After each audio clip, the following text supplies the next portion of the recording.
Hey everybody, thanks for jumping on. My name is John Pashada. I'm one of the sync managers here at the Sync Center. And we are into a series of the top 10 questions we get at the Sync Center as it relates to music supervision and music licensing. So in this episode, we're going to talk about three things. We're going to talk about a definition of what is a sync license.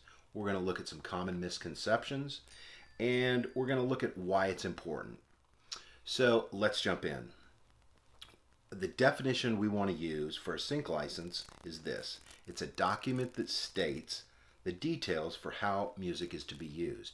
You have the buyer who wants to use the music and the seller who wants to let that person use their music. And the license breaks out all the details for that process. So why is this important? A sync license is important because really it protects everybody. Both the buyer and the seller have clarity on how they're going to use this music and how much they're going to get paid for their music. It eliminates all the variables and misconceptions and really gets focused on who, what, when, and where that song is going to go. Sync licensing is also important because as more and more channels come online, more and more music is used. It used to be the case that we had only 3 channels, or then later on we had 100 channels with cable networks. Now we've got more and more streamers coming online, whether it's Disney Plus, Roku, Amazon Prime, AT&T's doing exclusive content.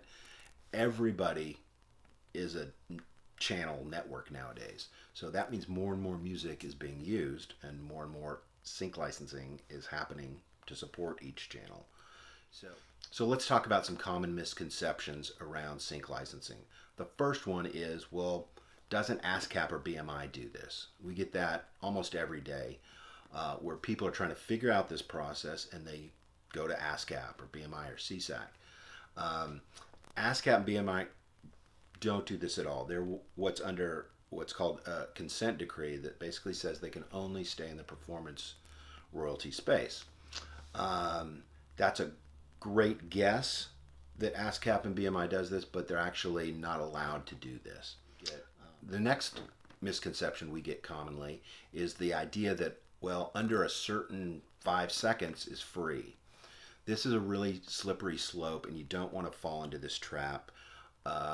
It's completely incorrect that a certain seconds usage of a song is free.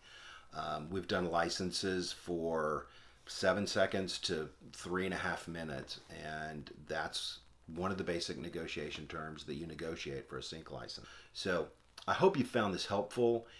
If you're in this space and you are interested in sync licensing, or you're making films, or you're making advertisements, if you'd like to be notified when we do future episodes, you can hit the subscribe button below and you'll get a notification each time we do one of these. Thanks so much, and we'll see you next time.